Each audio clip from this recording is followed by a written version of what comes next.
the Airport Authority took over the airport in 1992, our CEO was David Emerson, who some of you may be aware of given his political career. But one of the first things he did was to have a bit of a strategic retreat with the management team, and they came up with a strategy which they called the North Star. And that strategy was all about focusing Vancouver and positioning Vancouver as a gateway to Asia. So that just reaffirmed the strategy, and I think the question you might ask, why bother being a gateway? And I think the simple answer is that if you look at the population of Vancouver and you look at our network to Asia in terms of traffic, we would not be able to support that variety of services if it was just people who are traveling back and forth to Asia from Vancouver. So it's those people who are using Vancouver as a gateway that allows us to have the number of services that we have. And of course, each of those services is a direct link, which really facilitates tourism, and more importantly, facilitates trade. So that's why the focus on the gateway. And at the time when we did that, we had a bit of a geographic advantage. You often hear that Vancouver is the first sort of major metropolitan area between us and Asia, and that is true. And there's a couple of things that really enhanced that geographic advantage when we first started in the 90s. One was that you couldn't fly over the North Pole, and the reason you couldn't do that was Russia wouldn't let you fly through their airspace to get over there. They'd probably shoot you down, so the airlines didn't do that. And the other thing is technology of the aircraft was limited in terms of how far they could fly. So that meant that West Coast cities of Vancouver, San Francisco, and Los Angeles were sort of natural gateways from folks who were traveling back and forth between North America and Asia. Well, around 2000, a couple of things happened. First of all, Russia allowed planes to fly over their airspace, so now you could fly over the North Pole, which made the distance that much shorter in terms of traveling between Asia and North America. And the planes got a lot better in terms of technology, in terms of how far they could fly. So as a result of that, cities like Chicago and Toronto could also be gateways to Asia. And as I mentioned to you before, the reason you want to be a gateway, obviously, is it really facilitates trade and tourism. So it's a real competitive element in terms of cities vying to be sort of gateways between North America and Asia. And that competition is actually becoming even more stronger. For example, Calgary is spending $2 billion. They're building an international terminal building of 22 gates, which is the same size as what we have in Vancouver. They're building a runway of 14,000 feet, which could essentially handle any aircraft that wants to fly between Calgary and any point in Asia. So they're really looking at trying to develop Calgary as a gateway and competing with Vancouver. So over the last 10 years, with the competition getting more intense and with the technology changing, we sort of asked ourselves the question, is this a business that we still want to participate in? Because in order to keep up with the competition requires that you sort of maybe make further investments, or you sort of re-energize your focus in terms of that strategy.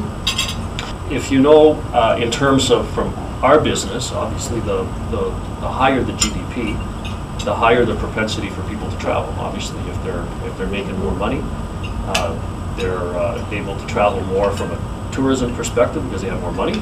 But obviously, as the economy grows, there's also more business, and so there's more travel related to business. So from that perspective, when we saw this, we thought, well, we're still sitting in a pretty good spot from a geographic position, so the gateway probably still makes sense. The other thing that we looked at was focusing on terms of what's actually happening in Asia Pacific, and particularly China. And by 2020, 2 out of every 5 travelers in the world will be from Asia, either to and from Asia or within Asia. And 40% of the tourism travel will be in Asia. And it's not just China that's at the cusp in terms of an explosion in travel, given where their economy is, but it's countries like Indonesia, India as well. Those are all countries where, Vietnam shortly, all countries where their GDP is at a level that there will soon be an exponential increase in travel as a result of those growing economies. And when we looked at Vancouver in terms of our percentage of the folks who are traveling from Asia to the United States, only 0.4% of those people come through Vancouver. So we look at this in 2 ways. One is, well, that's not very much. But second is the opportunity is huge. Even if we have a small increase in our market share, that's That's thousands, potentially millions of people that could flow through Vancouver. So having said that, we put a real focus on our gateway. And one of the things that we did is we worked with the BC government because we convinced them that the tax that they were charging on international aircraft was a disincentive for airlines to fly through Vancouver. The state of Washington, California, Alaska, Alberta didn't charge international airlines a fuel tax. We did. So when we were out there marketing to airlines, they said, well, your cost base just from the start is uncompetitive given the tax. So we convinced the BC government to remove that tax on international flight. In that conversation, they said, well, what will you do if we do that? And we agreed to do was freeze our rates at 2010. So essentially what we did, we entered into arrangements with the 22 airlines who fly to Vancouver, and we said, you pay us what you paid us in 2010, and for the next 5 years, if you add capacity, it's at no charge. So a real incentive for airlines to add capacity. The response has been really good. And many airlines have committed to growth as a result of that. And of course, the approved destination status, which is another important element in terms of being a gateway. And I talked about the benefits of being a gateway in terms of opening up cities for travel and for tourism, but there's actually tangible benefits here in the economy. So each daily international flight creates between 150 and 200 jobs at the airport. And then there's ancillary jobs in the community that primarily support the tourism that comes from those flights. In terms of hotels and restaurants. So significant job creation opportunities from these flights. So we recently announced a $1.8 billion program. It's a capital program that we're going to embark on for the next 10 years. And just like the folks at Alpha Aviation know, when you're running an airport, there's a lot of costs involved, both on a capital as well as an operating perspective. And as you know, we're responsible for the airport in totality, so a lot of that $1.8 billion is dealing with infrastructure such as water, sewer, bridges, roads, utilities. The airport's been around for a while. A lot of that infrastructure is aging and needs to be replaced. We also have a certain amount of money in there to extend the runways. And you may have heard, as a result of the Air France incident in Toronto, where the plane landed in the middle of the runway and spilled off the runway. So the government is probably going to put in regulations that can require us to extend our runways by 300 meters on each side in order to provide a safety margin for aircraft that may sort of slip off the runway. So all sorts of projects that are required to sort of keep the airport being efficient. In that $1.8 billion, though, we have about $600 million worth of projects that's solely focused on supporting our aspirations of trying to make the gateway more efficient. And those projects are really directed in terms of the amount of time it takes a passenger, if they're flying internationally and they land in Vancouver and then they have a connection to another flight, how long does it take them to sort of get through the terminal building? Obviously, the more efficient that passenger can do that, the more attractive you are as a gateway.